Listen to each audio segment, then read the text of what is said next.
Today, we're going to expand on the concept that we have introduced on Tuesday. So what do we do on Tuesday? So remember that we were discussing the idea of a moving conducting wire moving through a otherwise static magnetic field. And we knew that a conducting wire contains charged particles that are free to move because it's a conductor. And when you move charged particles through a magnetic field, there's a Lorentz force that gets exerted. And that Lorentz force is going to drive the particles in a direction along the line. In other words, you can make a current go. You can induce a current. So this concept is therefore called magnetic induction. So we have something that is a magnetic field and it induces a current. The mechanism with which it does so is the Lorentz force, but we derive this other physical constant that we can use as another way to describe the driving force, and it's called the electromotive force. The electromotive force, as I explained when we were first encountering it, is a misnomer. It has the aspects of a force in the sense that tells you, how strong the driving force could be, but the units are all weird up. And the electromotive force is scalar. It's the integral over something, whereas an actual force is a vector. So it's not a force, but we describe it as a force because for some reason people have decided to call it that way. It's got units of volts, and therefore that electromotive force has the same role as batteries. So batteries can push charges through a circuit. So does the electromotive force induced by moving wires through magnetic fields. That is the concept of magnetic induction. Then when we had a loop that was closed and we moved it out of a magnetic field, we discussed that electromotive force is related to the rate of change of the flux, the magnetic flux that is trapped in the wire. So we move it from here to there, the number of field lines changes, that flux changes. So we were able to state very simply, the electromotive force is just the rate of change of the magnetic flux. So flux being the integral of magnetic field times area. And that was Faraday's law. So it was quite neat and worked quite well. And then I made a generalization and I said, well, there's another way in which we can make flux change. So for instance, we could move loops in and out of a magnetic field, but we can also change the magnetic field itself. Now, this is actually rather subtle. There was this long-standing mystery of what happens to a magnetic field if a magnet that generates the magnetic field is moving. Should we consider the magnetic field moving with the magnet, or should we not?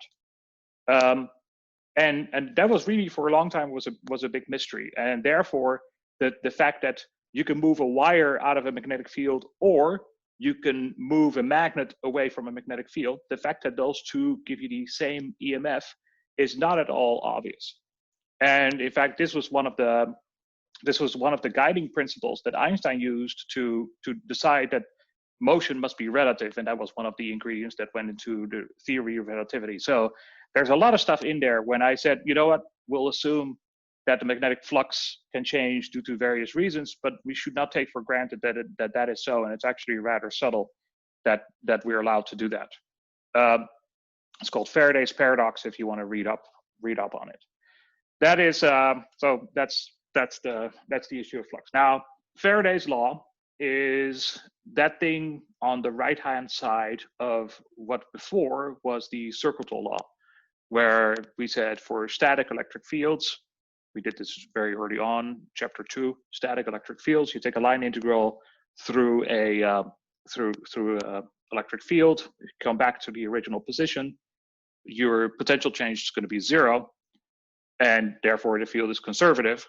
Now we need to change that, because now when we take a loop through a path, we will have picked up an EMF, because that's the thing that's driving the current.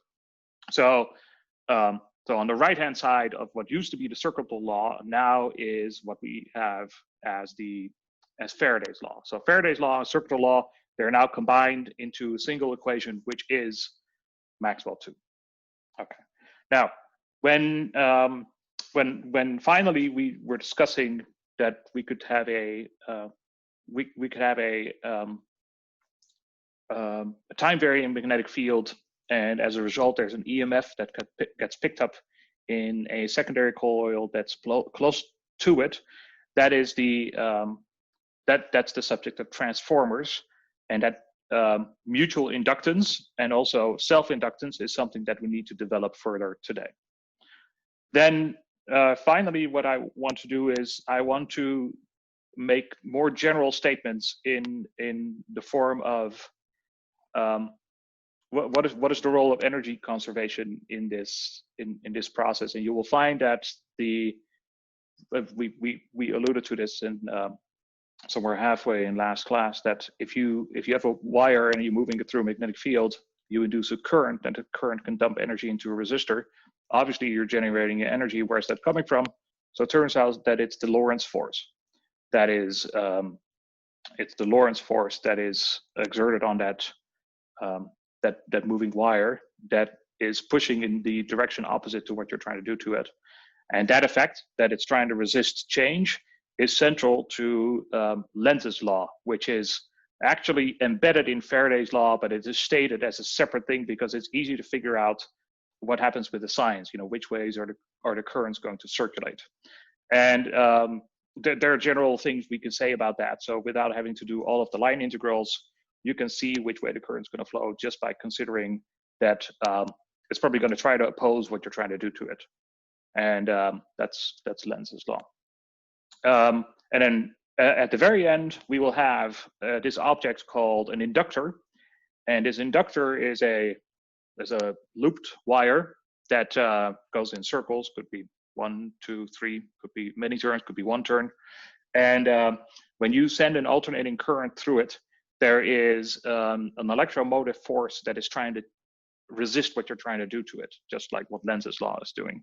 And that inductor is a network element that we need to describe, because in the next chapter, when we do AC circuits, we will use resistors, we use capacitors. Capacitors we've seen already, right? So you have two conductors, you separate them by some kind of an insulating barrier, and you put positive charge here, negative charge there, and then there's a potential difference. That's a capacitor.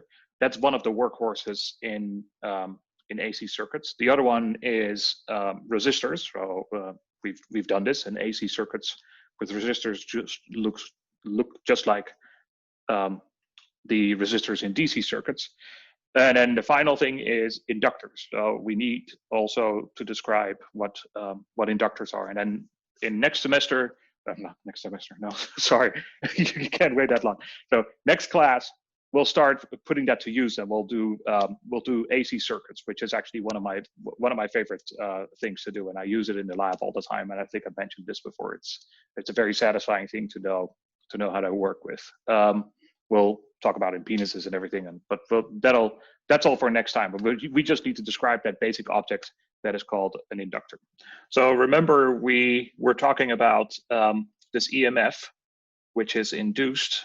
This comes from this funky triple vector product that in the end you can write as B L cross V, and that you can write as B ddt of the A vector, which is then giving you the flux. Now, the driving force is going to be the thing that is here. So if we get a voltage by taking the product of the length with something, then this something looks like an electric field. And we talked about that a little bit before, because when we had, for instance, the voltage in electrostatics, we could write that as minus L times E. the electric field is constant. So see that L is here, that L is there, and then therefore if this is in volts and this is in volts, this thing looks like an electric field. And that electric field is the electromotive field. And that's the thing that's going to drive the forces, going to drive the charges. So EM is the electromotive field.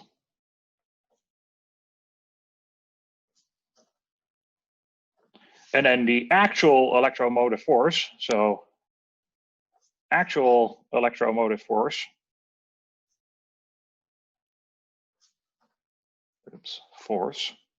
would be F sub m, which would be Q times EM. So that's the actual force, right? So you got an electric field, you got a charge, and now you got a force. And now the named electromotive force, which is again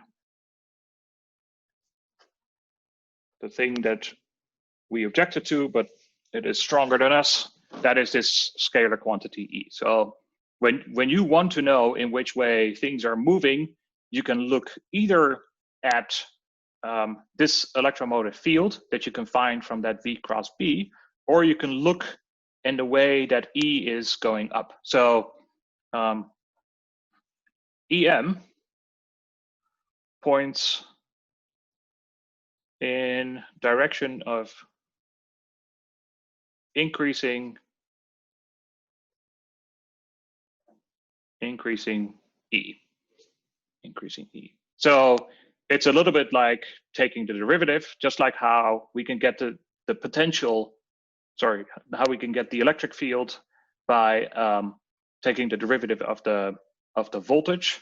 We can do the same thing here. So we can say dE dx, dE dx is the x component of that electromotive force, right? So that's what I was saying. EM points in that direction. So if E goes up when you move in the x direction, then that means that E is pointing in that x direction.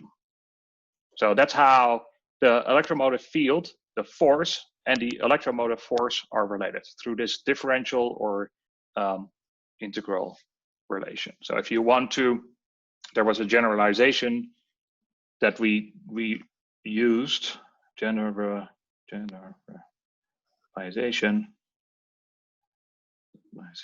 I'm blanking on the spelling. So it was the integral of dl vector v crossed with b, and if this v cross b is the electromotive field,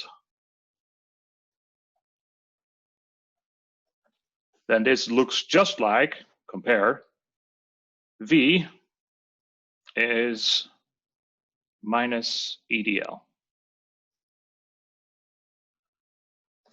And now we can reverse these and you see that they look just the same, right? So E and V, EM and E, this is the classical electric field that we talked about. This is the one that we didn't talk about yet.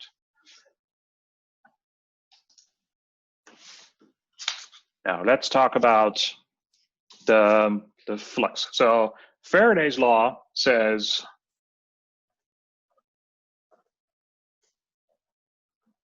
the following, that EDL, if you take closed path, is minus ddt of the magnetic flux, and the magnetic flux itself is the surface integral of the magnetic field. So that's B,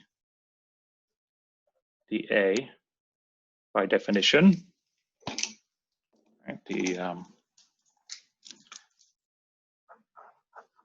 are the same. You might not recognize it. And this is the electromotive force. Now, this minus sign I want to talk about, but not just yet. But just remember that I'm going to have a discussion with you about this. So this is a surface integral, and this is a line integral, and this is the line integral on the contour around this surface. So this is, if you have some kind of a surface, so some kind of a surface, where's my thing?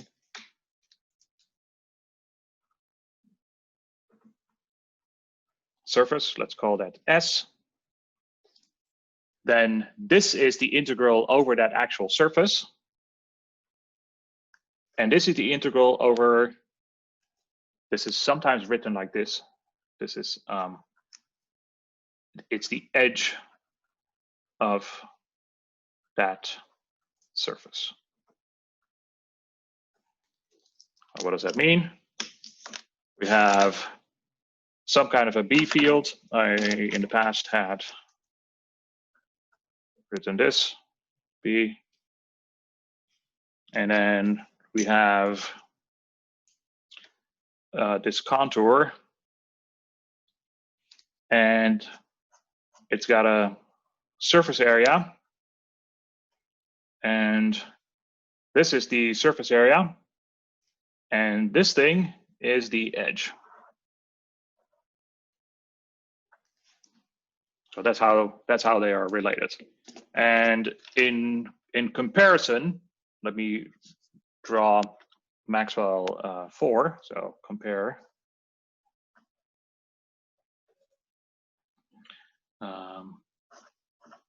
BDL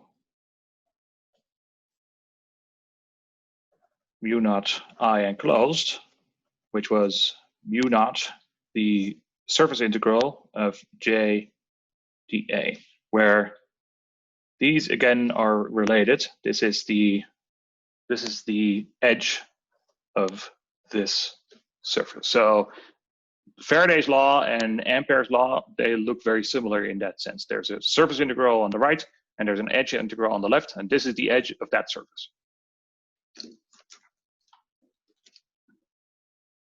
So let's make some statements about the sign.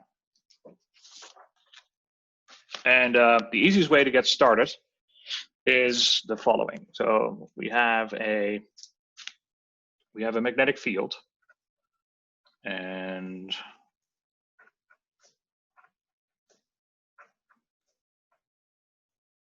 I'm going to keep drawing.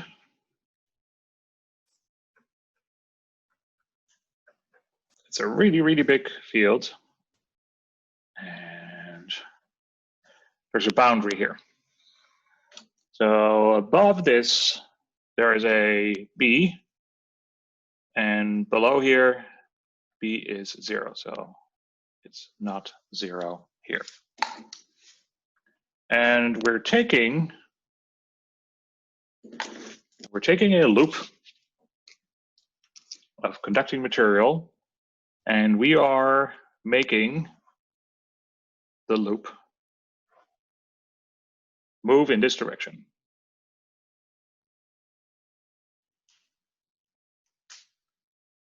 Let's give it L squared, just to make things easy. L squared in size, and it's moving in this direction. And now we need to ask ourselves the following questions.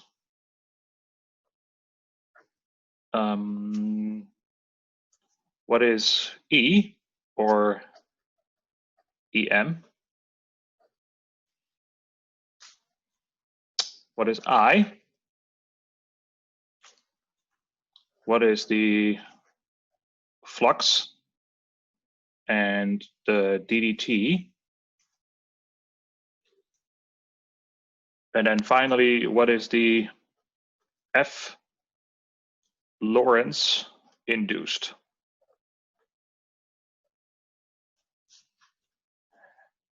In this case, we have a Lorentz force that is pointing in the direction of V cross B. That's the Lorentz force that gives the electromotive field. So that is V cross B. Now, V cross B, we do the same thing. We have V goes down, And then, oops, can't do this. Okay, I'm going to use my left hand. So this part's moving down. So V cross B. Okay, Lorentz force is going to push the charges in that direction. So the electromotive field is in that direction. It's V cross B. Let me make sure, I'm absolutely sure that I got that right.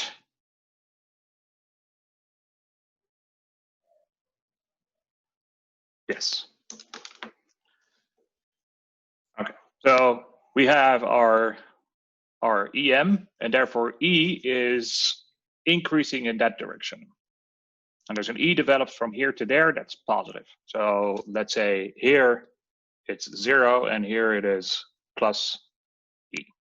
And from here to there, if you divide that by the length, you're going to get that magnitude, because the derivative of the electromotive force over distance is going to give you the field. Now, since EM is pointing in that direction, that means that the charges are pushed in that direction. In this case, the velocity and the field also are pushed in the direction that is perpendicular, except it's it's a little funny to see, but it goes, let me see. So V also in this direction. And in this case, also in this direction. So that doesn't do anything, because it's the same charges that are sitting it's the same charges that are sitting in the wire, and they're moving in the same velocity. So therefore, the electromotive field is still V cross B, which indeed you get using the right-hand rule or the left-hand rule, just like with the Lorentz force. So the only one that's doing any work on the charges is this one. And in this case, this part of the wire is not in the magnetic field. So we get a circulating current that goes in this direction. So current.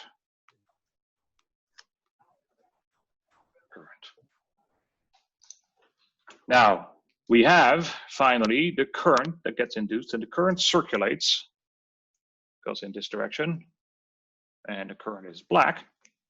And now the current, because the current is in magnetic field, it itself experiences the Lorentz force, and that Lorentz force is going to be the induced Lorentz force. That's this very last one, which is going to be IL crossed with B, and that IL crossed with B is different for all of these segments. So again, you do an IL crossed with B. So here's the current, goes in this direction. So IL crossed with B. So this force is up. F induced on this top segment. Here, IL crossed with B is to the right. I'm drawing it here on the side, but of course it's F induced. Here there is no force, and here there is a force on the other side. So that's the induced force. This is the only one that you're doing work against, because these two are canceling each other. And this F induced is in a direction opposite and opposing this V. Now, very last thing, since we now have a circulating current, we will generate a magnetic field. That magnetic field is the field that will be going in this direction, and you can use Ampere-Maxwell's law to figure out what the direction is. So right-hand rule, the field that is induced goes here. And of course, the magnetic field lines must close. So this is B induced. that gives you a B induced. All right, lots of things happening, but hopefully you follow the thing. The first thing that happens is you got moving charges in a conducting wire. Therefore, you develop an EMF and an electromotive field. That thing is going to drive a current.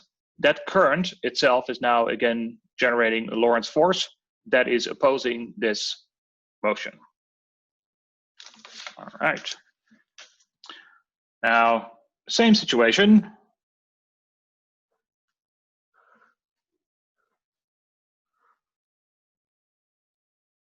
But now instead of it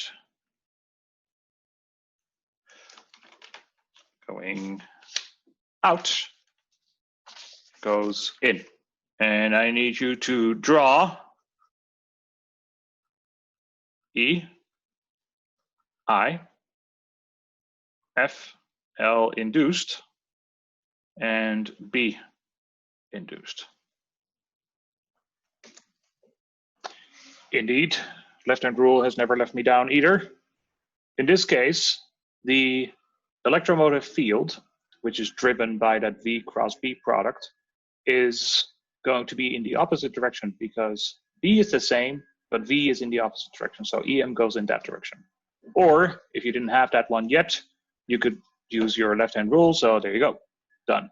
Field lines in the palm of your hand, pick them up. Or you can go up, go this way, EM in that direction. Now that is the EM in that direction. There is also an EM here and here, but we don't worry about those. As a result, the current circulates in this direction. So current goes like this, like this, like this, and like this. And now the current goes that way, so therefore the field does this. And I'm drawing just a couple. Does just the opposite of what we had before, so that's B induced. And the F Lorentz induced is found in the usual manner. The only one you need to worry about is this one. There is also this one, and then there's this one. These two, they cancel. And indeed, again, you see that this one is opposing this BL. Now, the other situation I want to draw is, and I'm going to do that here. Let me see. Yeah, do that here. So now we have a field that is coming out. And if now the wire goes in this direction, B, versus in this direction, V, we can very easily find out what's happening. This is B. In this case, this is exactly like this field, except, so this situation, except the field is reversed. So EM is going to be in the opposite direction. So I is going to go like this. And in this case, we are reversing the velocity from here to there. So that means I goes in the other direction.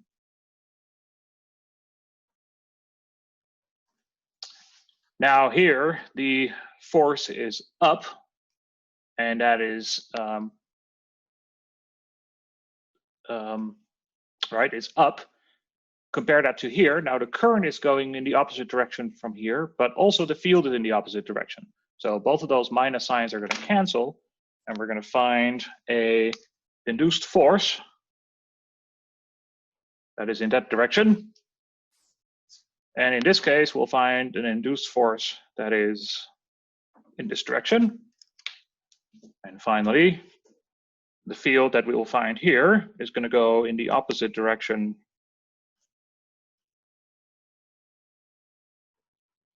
from what we had before.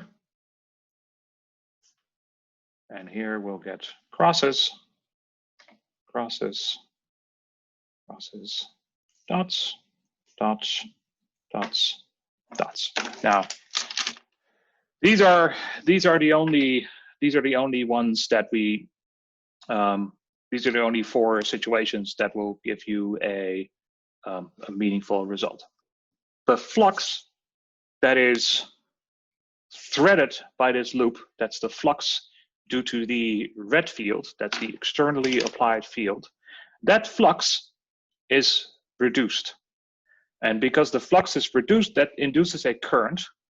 And as a result, I am getting a field that is in the green field, and that flux is pointing in the same direction as the magnetic field lines that are being lost.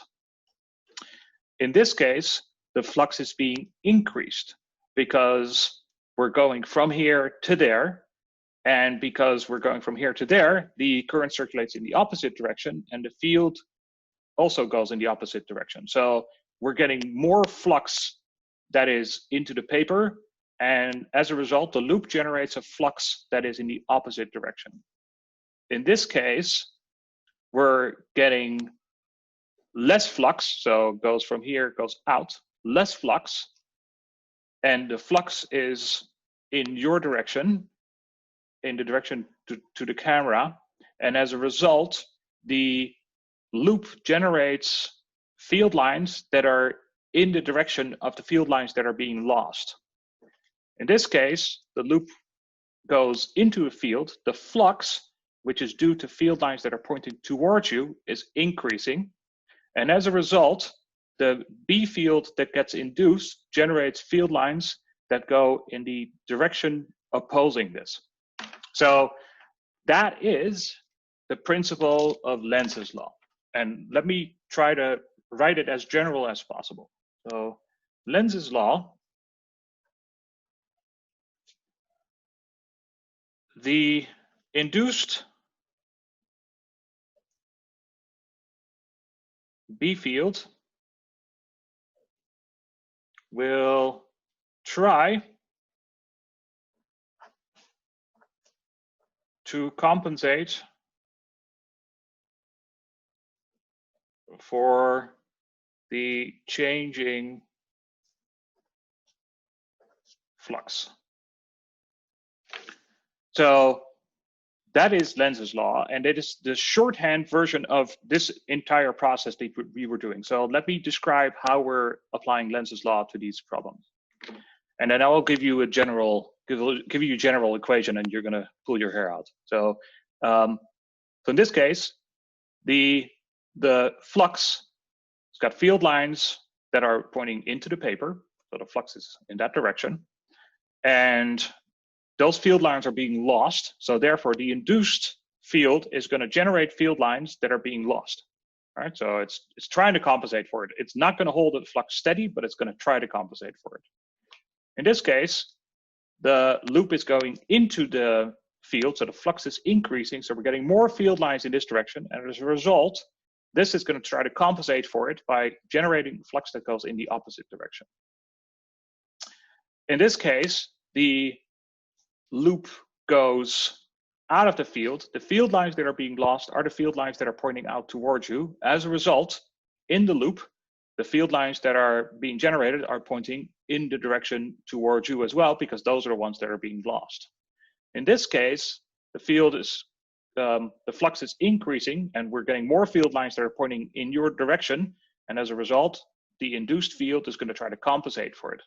Try to, very important. So let's see what it is that we are saying. Well, we know that the induced EMF is going to drive a current. So we have the EMF is going to drive a current. So it's going to be R times I, and that is the line integral of B external. Let me color code it because we're going to get a lot of things here. So that is B A, and then there's a d dt here, minus d dt. B times A, it's B dA, of course, or minus d dt of the external flux, phi B external. Now, that current is the current that circulates. That was the black current. That current is going to generate a magnetic field, and we can calculate what the magnetic field is using V sub R. So the delta B induced is, as usual, mu naught I dl vector crossed with R hat over 4 pi R squared. And therefore, phi B induced is the line integral, is the surface integral over dB.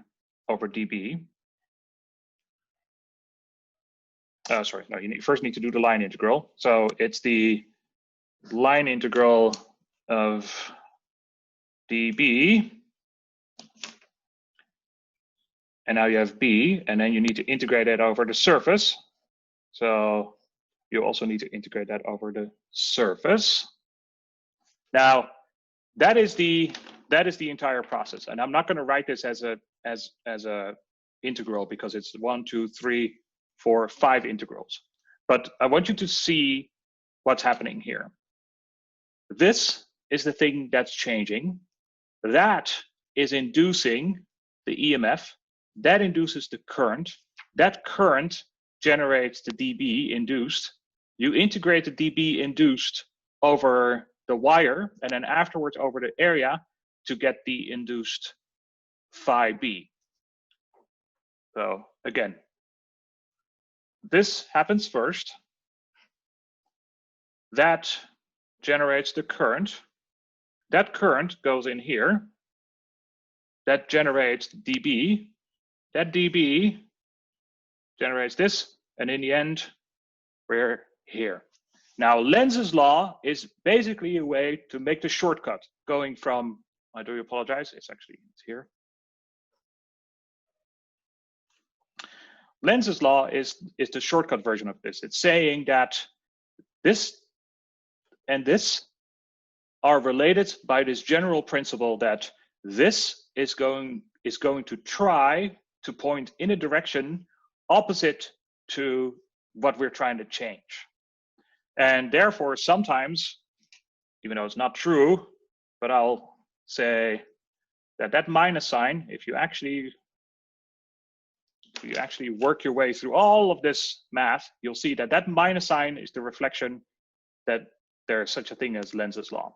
And now you also see that whenever you change something, so you change this direction, then also this changes. You change the direction of the original field, also this changes. You change the direction of the motion, so either increasing or decreasing, also this is going to increase. Because all of these operations, even though they look very, very complicated, they're all linear. What does that mean? You change this by some factor, then this is changed by the same factor. Therefore, this is changed by the same factor, this is changed by the same factor, this is changed by the same factor. So all of the scaling applies if you go from here to there, and therefore also the signs apply if you go from here to there.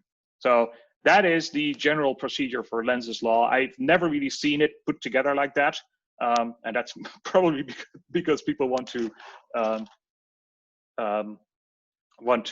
avoid this thing. But that's the general behavior. So let me now that we have this as a Lenz's law statement, let me show you in the shorthand version what happens. So this case,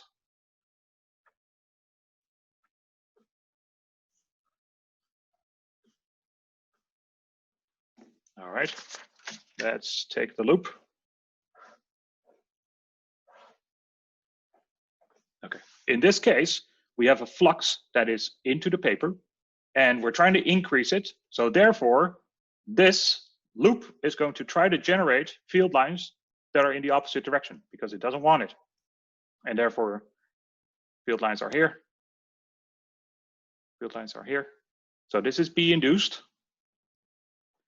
And now that you have B induced, you can use your right-hand law to figure out that this is I. And now that you have I, you can find, using the left-hand rule again, you can find the force that is going to be in this direction, F of induced. So using this shortcut of a Lenz's law where we say, what's happening to the flux? What would that take to try to compensate for it? Gives us a very short window into the current. Or doing this in the opposite direction.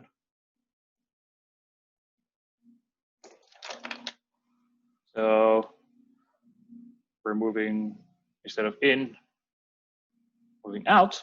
Now the flux that is in threading this loop is decreasing. So it's going to try to generate field lines to make up for that loss of flux. So there you go. They are in the same direction as the field lines that are being lost.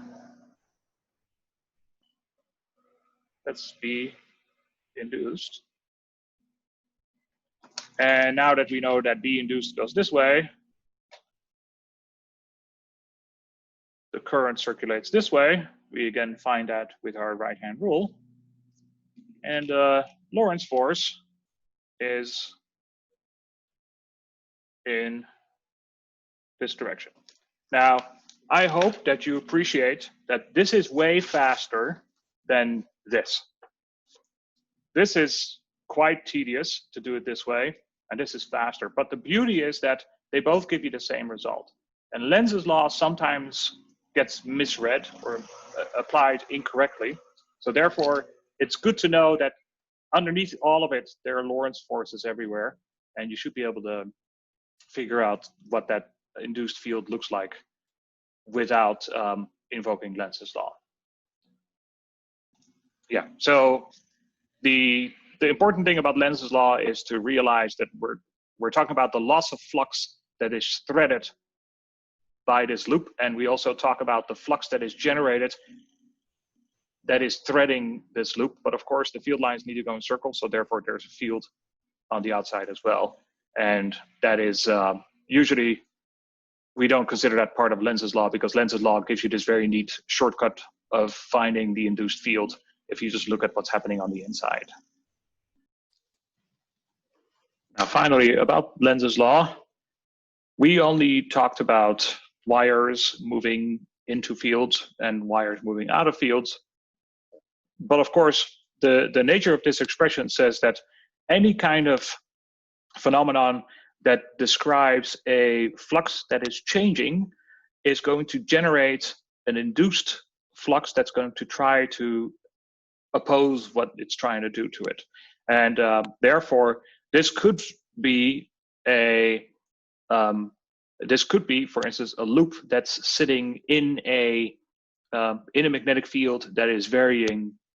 For instance, could be ramped up linearly, and then the field is increasing, the flux is increasing. Therefore, the induced field is going to try to compensate for it and generate a field that is in the opposite direction. That is Lenz's law. Now, finally, inductors.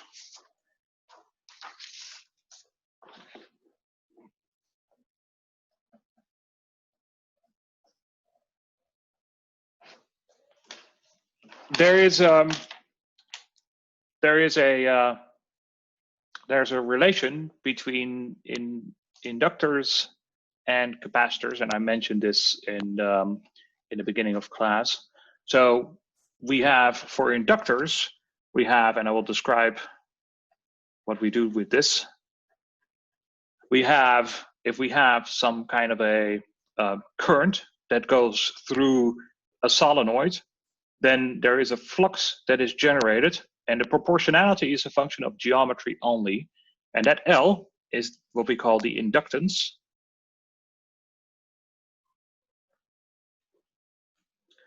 And the units of L are in Henry. And for instance, compare this to capacitors, capacitor, where we have a V is Q, oops, C. Actually, we write this to be super consistent, CQ. So the as a result of storing charge on it, there is a potential that is generated, and this is the geometry that carries that relation. So in this case, the current causes a flux, and this is only the geometry. The most simple version of this is the following. So let's say we have a wire that is a solenoid. So goes in, and we do this. And that's our solenoid. And we are driving a current. Then that means that there's a field generated, and depending on if you want to think about it that it's this way or that it's this way, the field's going to go one way or the other. For now, I'm not going to worry about the direction of the field. I'm just going to say there's some kind of a B that's induced. So far so good. That's just what solenoids do. Now, what is inductance about? So the inductance is most easily explained by looking at a secondary solenoid. So for instance, I could place another loop here, and I could say measure some E of t here. Because the EMF that is generated as a result of this magnetic field changing is directly related to this current. So let me write that down. Faraday's law says a changing flux in the green loop causes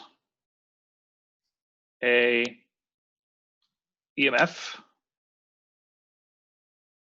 generated that is proportional to the current. Causes an EMF that is proportional to the current.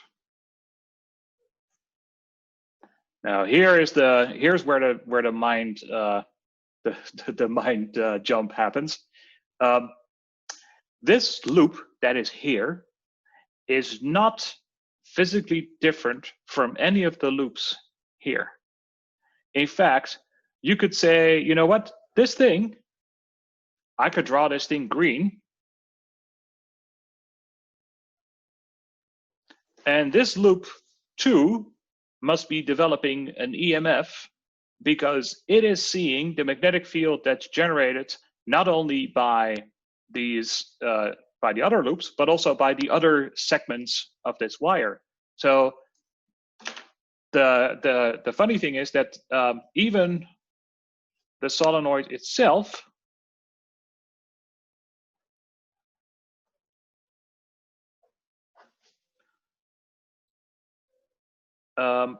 experiences an E, an induced E. And how big is that? Well, let us work this out. E is for a single loop, it's ddt phi b. So that's for one loop. So therefore, between this point and that point, there is an EMF that is E for n loops. If we have n loops here, is going to be n times bigger, because every time we go through one of these, we pick up a factor E1, so E of one loop, so E1, 2, 3, 4, etc. So therefore, E for the entire inductor is going to be n times bigger. That's ddt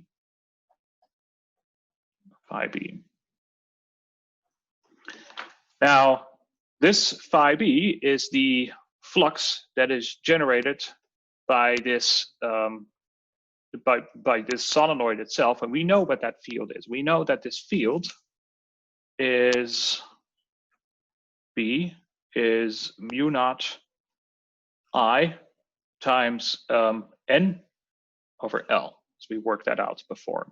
So this flux is the magnetic field times the surface area. So let's give this thing a surface area A, or rather cross section. Oops.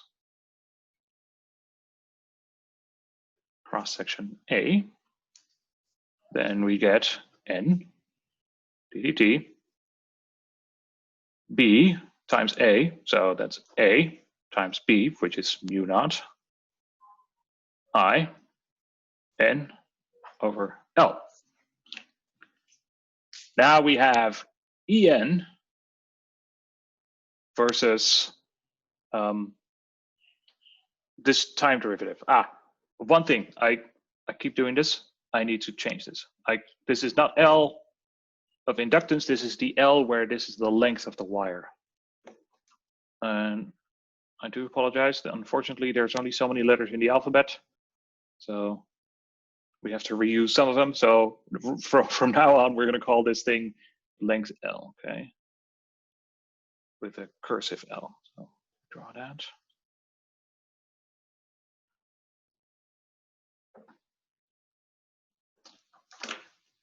All right.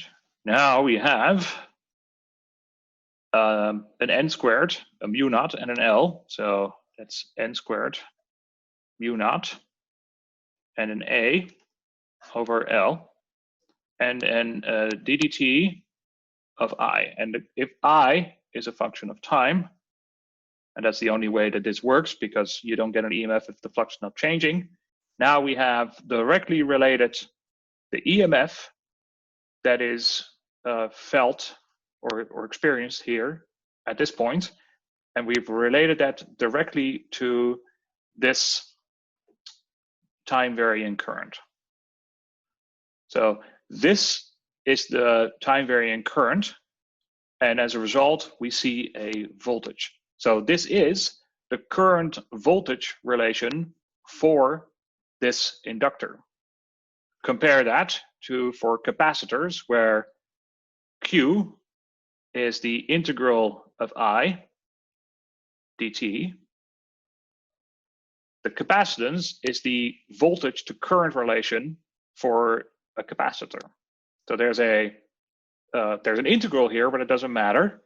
It's still the current when you integrate it, gives you the charge, and as a result, there's a voltage. And the ratio of those two is the capacitance. In this case, the ratio of these two is the inductance. So we're going to call that L. That's the inductance times ddt of I of t.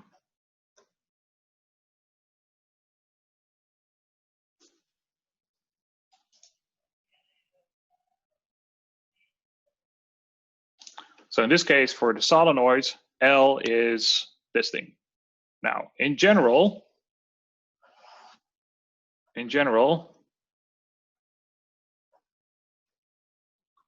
E is L times I dot for inductors, and L is just some kind of function that captures the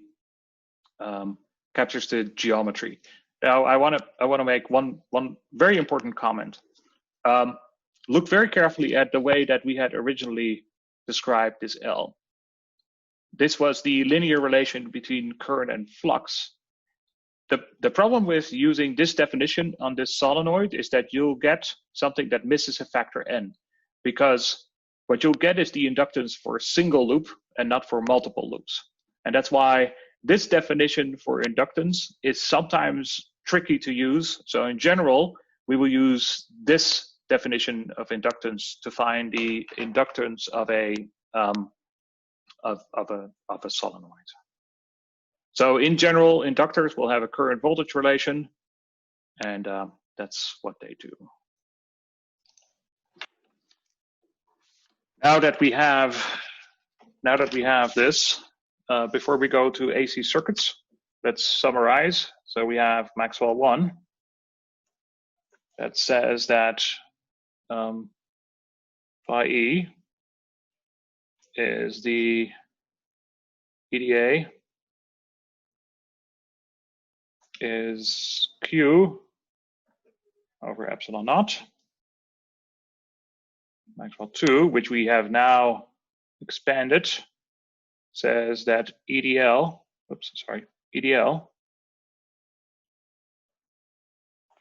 is minus ddt of phi B.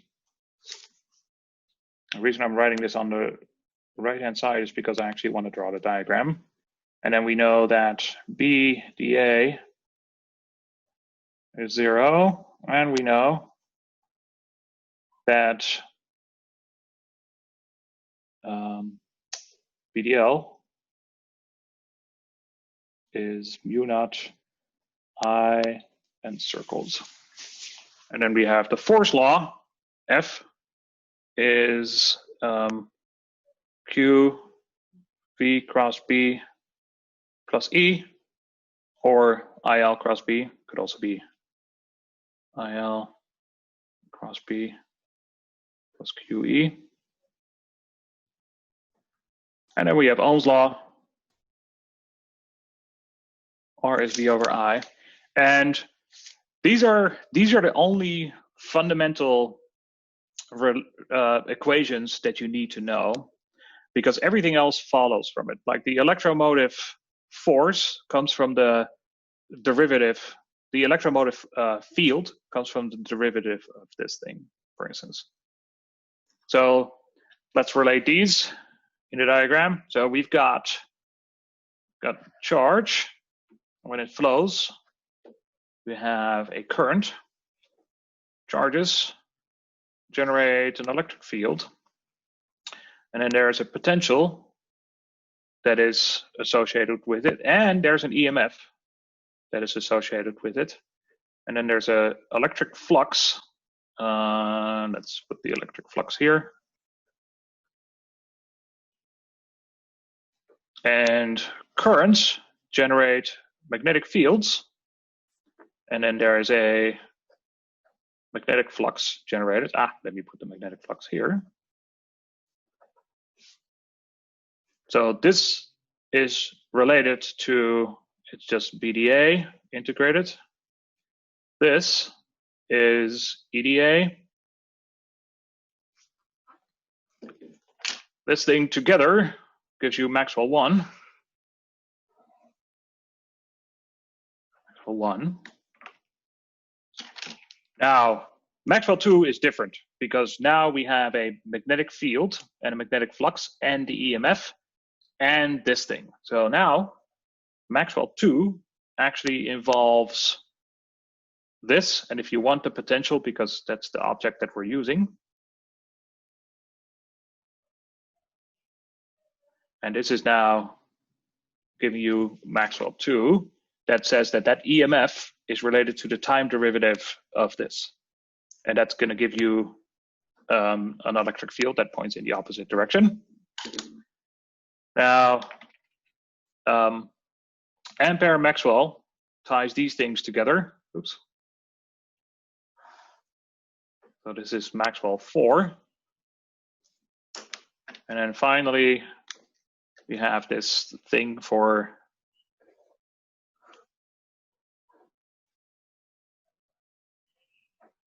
the magnetic field. And finally, oops, 5. Finally, of course, the charge and current are related. And the force that you get here is what you get when you have this thing acting on this electric field, or here. I've done this a couple of times. So that's FL, that's FE. And that's in very, very shorthand version what we need. I believe, except I forgot ohm. So ohm is here.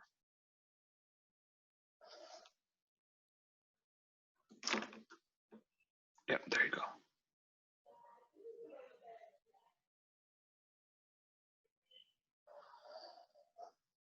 That's Ohm's law.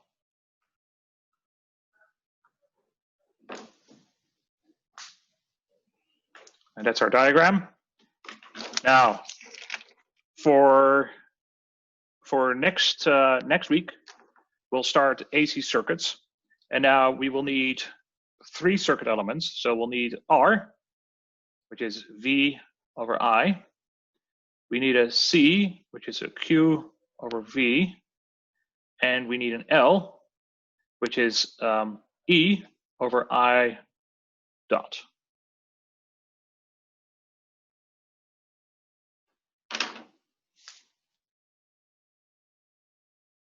So in this diagram, Ohm's law is already there.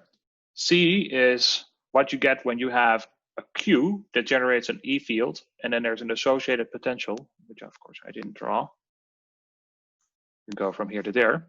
And that potential is now linearly related to that charge, and that's where the capacitor sits. So that's there, Ohm's law is there.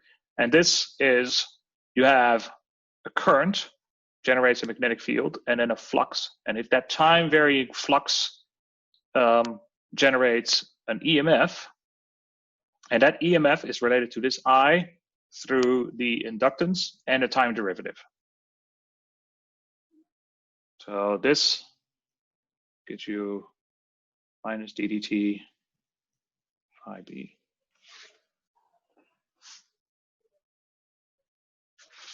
And that's pretty much it.